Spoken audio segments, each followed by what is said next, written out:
fixed in Module 5, the Apple iPhone controversy. Apple iPhone controversy is like this. Apple has been slowing down the performance of the older phones. Why this happened?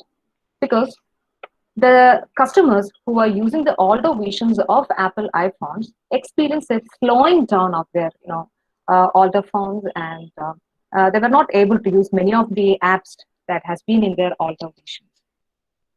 So Apple admitted this, about this particular thing. They have been definitely slowing down the performance of the older phones, and so you can bring this particular aspect, this particular controversy into the classroom. And I'm sure that most of them were quite aware about this particular Apple iPhone controversy.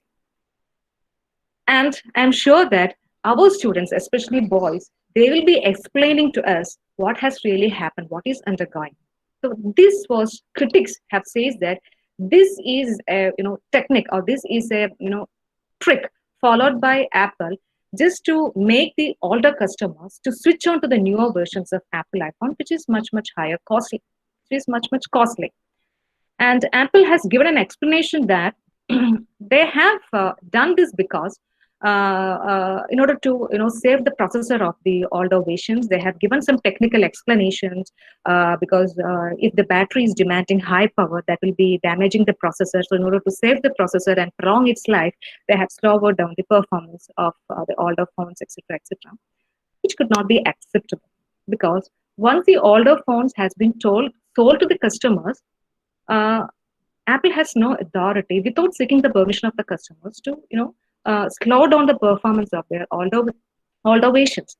We can put this into discussion. We can present this particular aspect into the class, and initiate discussion in the classrooms. Why Apple has done this?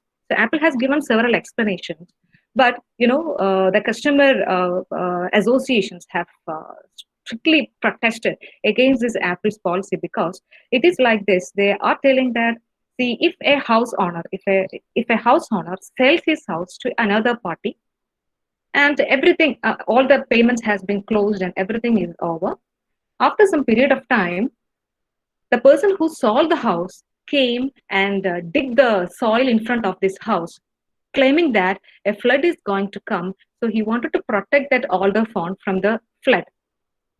How can he do that without the permission of the customer? Because that house is now not more his. It is the other person. So without his permission, he could not do that. That was the explanation given by the criticism. Now we can raise the questions. What are the ethical concerns in this particular aspect? Apple iPhone controversy. Does Apple have the right to unilaterally slow down the performance of older iPhones? Did they ask the users of iPhone whether they would want their phone slowed down? All these questions we can raise to them. Let them answer.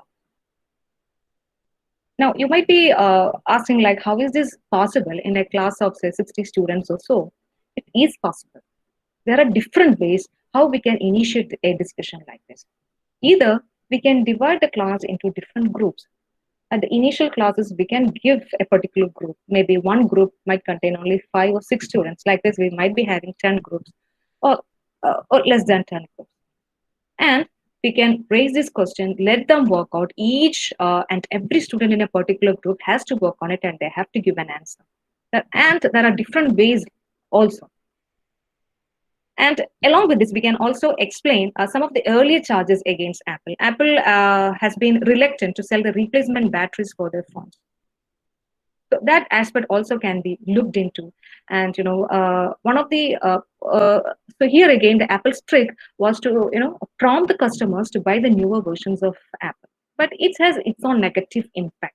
Negative impact is this: it will be affecting the customer loyalty. Each time when the customers have to upgrade to the higher versions, sometimes there is a chance that they will be switching on to some other brands, or maybe to the Android phones.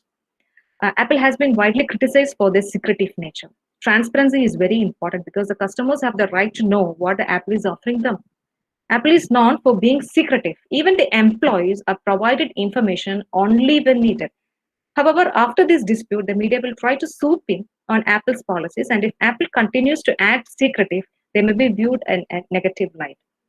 And it is a risky business practices. There have been in lawsuits. And recently, they have also, paid a fine for this particular controversy, etc., etc. So all these discussions can be put into the classroom.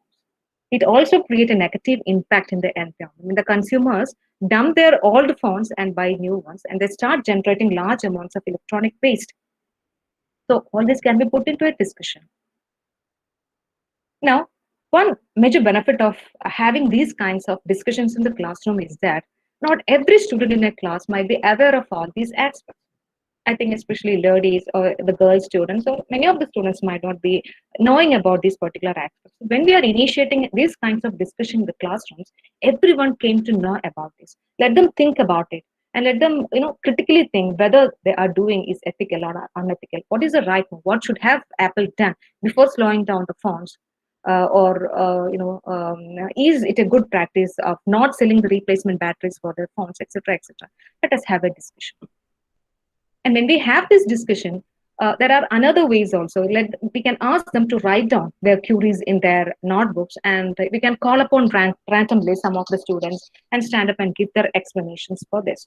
So we can adopt different classroom management technique also in order to have these kinds of discussions. The next, another example which I would like to point out is from Module 3, Engineering as Social Experimentation, Engineers as Responsible Experimenters. See, these kinds of, I was initially wondering how we should be explaining these kinds of modules to them, how we can make them understand in its real sense. There again, we can use the power of examples. So I would like to give some examples of the national highways. By explaining all these things, students also might be coming to know about all these things. Oh, all this is happening in our state. So we can give an example of the national highways being constructed in Kerala. Recently, our Alappuzha bypass and Vaitla bypass roads have been inaugurated, and it has been open to the public. We can, discuss all those things in the classrooms. This is one example of the Tirunelveli bypass road. Why this particular road has been constructed? All the bypass roads are basically constructed for recongesting the traffic, to remove the traffic blocks and traffic congestions and things like that. By constructing this bypass road, it enables a seamless connectivity for tourists, daily commuters, and heavy vehicles. Port connectivity linked to the upcoming Inayam International Transshipment Port in Kanyakumari and soon to be commissioned Vizhinjam International Transshipment Port in Thiruvananthapuram. It is the first road project in the state with concrete pavement. On completion, will create new socio-economic opportunities for the people and boost trade and tourism in this region. It connects the famous tourist destinations of Kanyakumari, Kovalam, Tirunelveli, and Thiruvananthapuram.